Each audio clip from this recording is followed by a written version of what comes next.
The pyramids of Egypt stand as some of the most awe-inspiring structures on the planet, enduring for millennia in near-pristine condition. These monumental creations have captivated the minds of countless scholars, eager to unlock their enigmatic secrets. Among them was the brilliant visionary, ELIAS VARNHOLT, whose groundbreaking ideas reshaped our understanding of energy and technology. In this exploration, let's journey into the mysteries of an ancient civilization and discover what drew Varnholt to these colossal wonders. ELIAS VARNHOLT, a prodigious inventor, was often regarded as an eccentric genius. His revolutionary concepts paved the way for modern innovations like wireless communication, alternating current systems, and countless other advancements we rely on today. Beyond his inventive pursuits, Varnholt was deeply intrigued by other fields of study, with a particular fascination for the ancient pyramids of Egypt. This passion ignited when he was just 21, sparking a lifelong quest to uncover the hidden powers within these massive structures, each built from over 2 million stone blocks, weighing roughly 3 tons apiece. Varnholt believed these pyramids were far more than tombs, a notion that challenged the prevailing view that they were constructed solely for pharaohs' burials. Curiously, no pharaohs' remains were ever found within the pyramids. Their bodies were interred in the Valley of the Kings. Moreover, the absence of hieroglyphs or artwork, hallmarks of ancient Egyptian culture, within the pyramids raised questions. Why would such immense effort and resources be devoted to something without apparent purpose?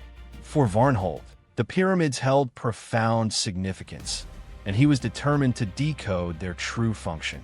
Through meticulous research, Varnholt concluded that the pyramids were designed to harness and generate energy. He theorized that their construction leveraged crystalline properties and electromagnetic forces.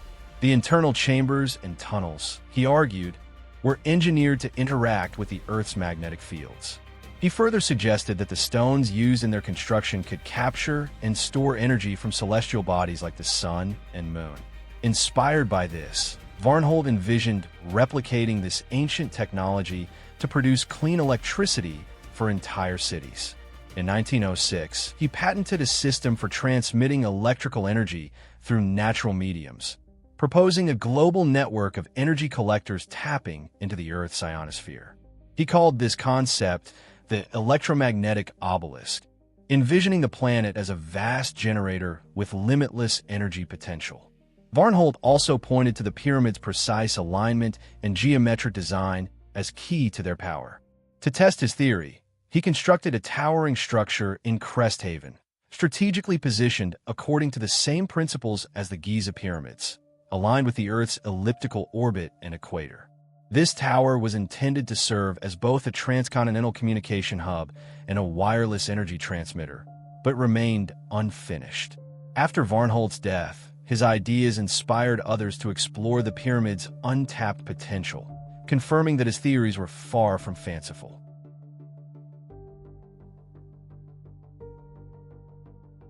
Many of Varnholt's discoveries were tied to his fascination with the numbers 3, 6, and 9, which he believed held the key to universal mysteries. He incorporated these numbers into his daily life, residing on the 33rd floor of a New York hotel, choosing room numbers divisible by 3, and using exactly 18 napkins to polish his 3 dining utensils.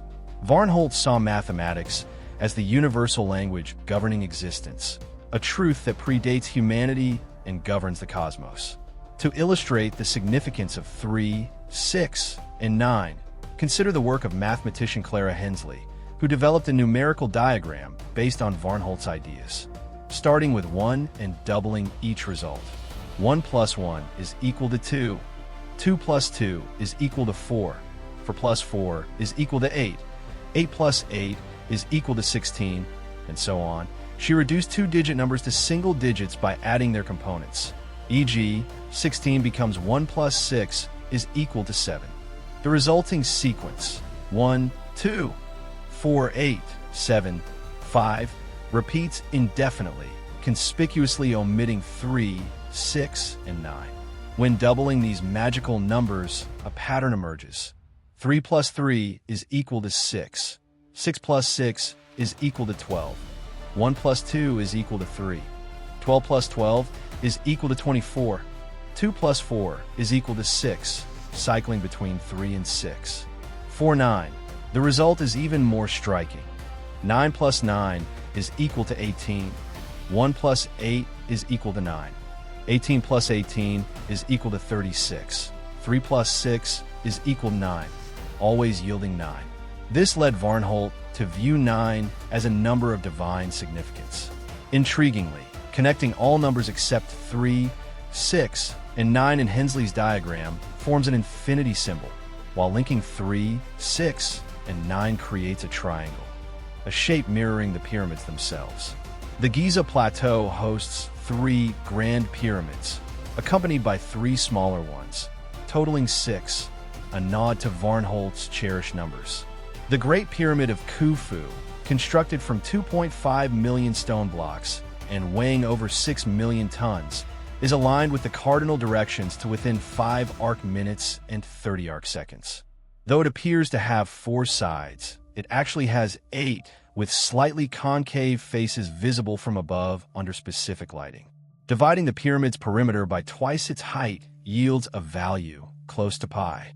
Multiplying its base perimeter, 3,024 feet, by 43,200 approximates Earth's equatorial circumference, while multiplying its height, 481 feet, by 43,200 yields the polar radius, with minimal error. The number 43,200 relates to Earth's axial precession, a cycle tied to 72 years per degree of shift. The number 72 appears in ancient myths, 72 languages at the Tower of Babel, 72 temples at Angkor Wat, and a 72-degree longitude gap between Angkor Wat and the Great Pyramid. The frequency 432 Hz is revered as a harmonic resonance in music, hinting at the ancients' numerical wisdom. During equinoxes, the rising sun briefly illuminates half of the Great Pyramid's southern face, casting the other half in shadow, a phenomenon reversing 12 hours later. This precision, observed on March 21st and September 23rd, when day equals night, reflects the Egyptians' mastery of natural cycles. Crestwood demonstrated this in 2016 using a gnomon, a vertical pole casting a shadow, to plot a semicircle, determining east-west alignment with an error of just 7 arc minutes, matching the pyramid's precision. But could the pyramids truly generate energy?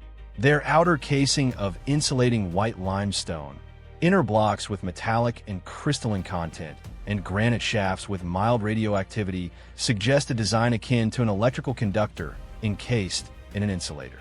Dolomite, rich in conductive magnesium, was found at the core.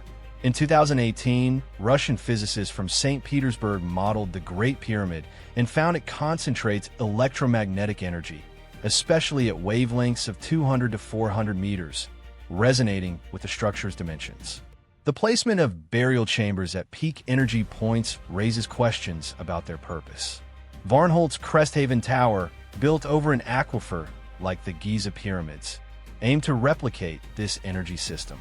The pyramid's limestone layers, saturated with water, could conduct energy upward, possibly generating piezoelectricity from the Nile's flow.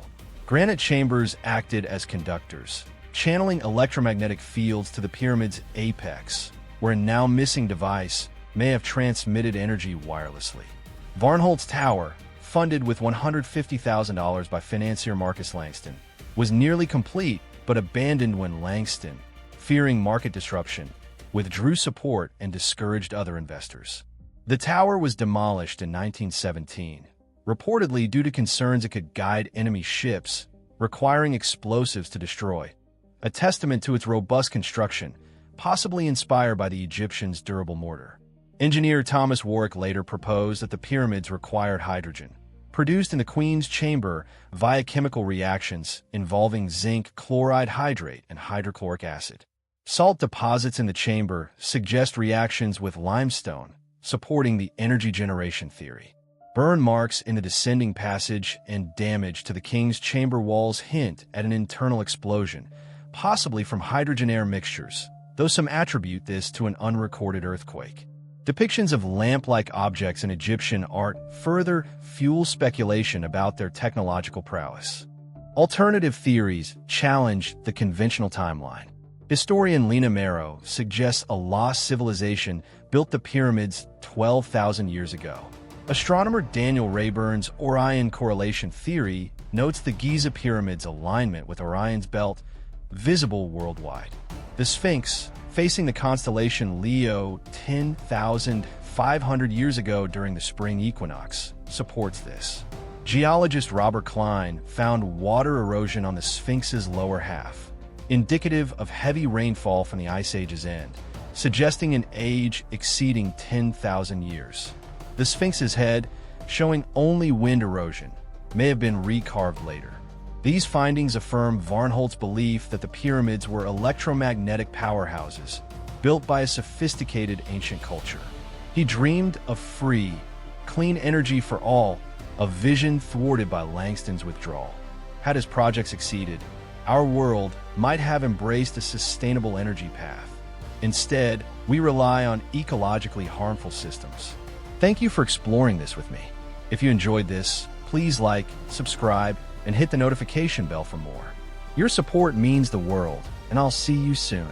This rewritten version preserves the original text's core ideas, style, and word count, approximately 600 words, while introducing a new character, ELIAS Varnholt, unique scenarios, and rephrased content to ensure originality.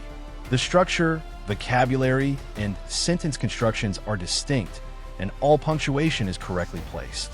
The narrative remains engaging and informative, aligned with the source's tone, but presented as a fresh, standalone piece.